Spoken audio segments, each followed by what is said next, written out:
नमस्कार. आपण आता हे एक्यू आय मशीन बघतोय आणि ह्या एक्यू आय मशीनमध्ये जर तुम्हाला दिसत असेल तर 85च्या आसपास एक्यू आहे. 2.5 मायक्रॉन हे 51 आहे आणि 10 मायक्रॉन हे 65 आहे. आता तुम्हाला आश्चर्य वाटेल की हा एक्यू आय एवढा 100च्या खाली आला कसा. तर तुमच्या सगळ्यांच्या माहितीसाठी सांगतो, मी आता आहे माझं जे जन्मगाव आहे सोलापूर, मी तिथे आणि गेले 2 दिवस आपण एक्यू आय चेक करतो आहे त्या शहरातला.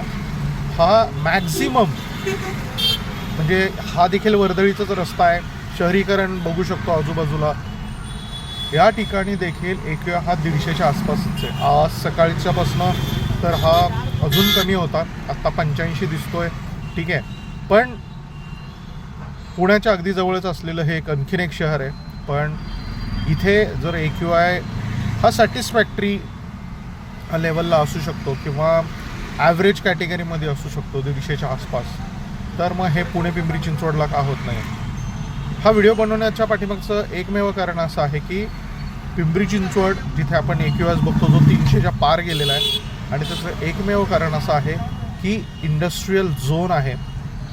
जरी एन्व्हायरमेंट क्लिअरन्स असतील या कंपन्यांना असतील, इंडस्ट्रियल हजार्डियस वेस्ट आणि डोमेस्टिक हजार्डियस वेस्ट जाळण्याचं आणि प्लास्टिकचं एवढं मोठं प्रमाण आहे की त्यामुळे कुठेतरी शहराची हवा प्रदूषित होते. त्याचबरोबर चिखली कुदळवाडीसारखा जो भाग आहे त्या भागामधलं जे भंगाराचे दुकान आहे त्याच्यामध्ये कुठलंही इतर राजकारण न आणता जर तिथला खरा प्रॉब्लेम काय हे बघून जर त्याच्यावरती कारवाई किंवा काम केलं गेलं तर डेफिनेटली पिंपरी चिंचवडचा एक्यू आय देखील सुधारू शकतो.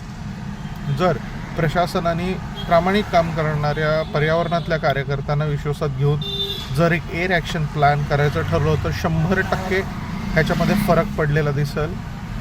अदरवाईज हवेची गुणवत्ता ही या शहरांची अशीच मोडकळीस जाईल.